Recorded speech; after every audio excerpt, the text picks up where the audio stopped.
ജാനകി എന്ന പേര് സിനിമയിൽ ഉപയോഗിക്കുന്നതിൽ എന്താണ് തെറ്റ്? ഒരു പേര് കൊണ്ട് ഇത്ര വിവാദമുണ്ടാക്കാൻ സെൻസർ ബോർഡിനെ പ്രേരിപ്പിക്കുന്ന ഘടകം എന്താണ്? ഈ സിനിമ തിയേറ്ററിൽ എത്തരുതെന്ന് ആഗ്രഹിക്കുന്ന കുറച്ച് വ്യക്തികളുടെ സ്ഥാപിത താല്പര്യങ്ങളാണോ ഈ സിനിമയെ ഇങ്ങനെ നിഷേധിക്കാൻ ഇടയാക്കുന്നതെന്ന് തോന്നിപ്പോകുന്നു.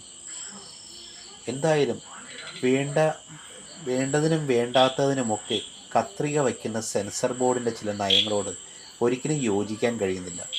സിനിമ എന്നത് ഒരു ആവിഷ്കാര സ്വാതന്ത്ര്യമാണ്. അതിൽ ഒരു കൂട്ടം കലാകാരന്മാരുടെ ദീർഘകാലത്തെ പ്രയത്നവും അവരുടെ കൂട്ടായ കൂട്ടായ്മയും എല്ലാം ഉണ്ട്. അത് ഒരു നല്ല കലയായിട്ട് ഒരു നല്ലൊരു കൂട്ടായ്മയിലൂടെ നല്ലൊരു ചലച്ചിത്രം ഉണ്ടാകുമ്പോൾ അതിനെ തിയേറ്ററിൽ എത്തിക്കാൻ അവർ ആത്മാർത്ഥമായി പരിശ്രമിക്കുമ്പോൾ അതിൻ്റെ മുന്നിൽ കത്രിക വച്ചും അതിനെ സെൻസർ ചെയ്യുന്ന അങ്ങേയറ്റം നടപടി അങ്ങേയറ്റം ദൗർഭാഗ്യകരമാണ്. പ്രത്യേകിച്ച് ഈ സിനിമയുടെ പേരിനെ ചൊല്ലിയാണ് വിവാദം. ജാനകി എന്ന പേര് ഈ സിനിമയ്ക്ക് ഉപയോഗിക്കാൻ പാടില്ല.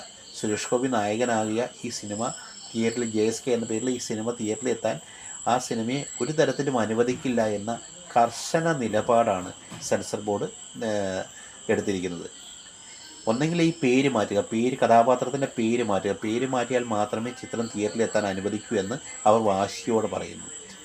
ഈ സെൻസർ ബോർഡ് കാണാതെ പല സംഭവങ്ങളും എത്രയോ സിനിമകളിൽ ഉണ്ടാകുന്നത്. ചിലതൊക്കെ അവർ കണ്ടിട്ടും കണ്ടില്ലെന്നിരിക്കുന്നു. കട്ട് ചെയ്യേണ്ട ഭാഗങ്ങൾ കട്ട് ചെയ്യാതെ പോകുന്നു. എന്നാൽ ചെയ്യപ്പെടേണ്ടാത്ത ഭാഗങ്ങൾ കട്ട് ചെയ്യുകയും ചെയ്യും. അവരുടെയൊക്കെ ചില നിലപാടുകളോട് ഒരു തരത്തിലും യോജിക്കാൻ കഴിയുകയില്ല. കുറച്ച് നാൾ മുമ്പ് ഇറങ്ങിയ എമ്പുരാൻ എന്ന ചിത്രം ഏറെ വിവാദങ്ങൾ ഉണ്ടായതിനു ശേഷമാണ് അതിലെ ചില ഭാഗങ്ങൾ അവർ കട്ട് ചെയ്തത്. അത് വിവാദങ്ങൾ ഉണ്ടാകാൻ കാരണമായപ്പോൾ ആ ഭാഗങ്ങൾ 10-13 ഭാഗങ്ങൾ കട്ട് ചെയ്തവർ ആ സിനിമ തിയേറ്ററിൽ എത്തിച്ചു. എന്നാൽ ഇപ്പോൾ എമ്പുരാൻ ഉണ്ടാക്കിയ വിവാദം ഒന്നും ഈ സിനിമയിലില്ല. ഈ സിനിമയിലൊരു പേരാണ് പ്രശ്നം, ജാനകി. എന്ന് പറഞ്ഞാൽ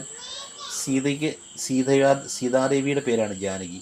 ആ സിനിമയിൽ ആ പേര് ഉപയോഗിക്കാൻ പാടില്ല എന്ന് അവർ പറയുന്നു. എന്ത് വിഡ്ഢിത്തം നിറഞ്ഞ ഒരു ന്യായമാണ് അവർ പറയുന്നത് ഈ കാര്യത്തിൽ. ഒരു സിനിമ എന്ന ഒരു കലാരൂപത്തിന് അല്ലെങ്കിൽ കലാസൃഷ്ടിക്ക് ആ കലാകാരന് ആവിഷ്കാര സ്വാതന്ത്ര്യം എന്നൊന്നില്ല എന്ന് നിഷ്കർഷിക്കുന്ന സെൻസർ ബോർഡിൻ്റെ ഈ നയങ്ങളോട് അങ്ങേയറ്റം പുച്ഛമാണ് തോന്നുന്നത്.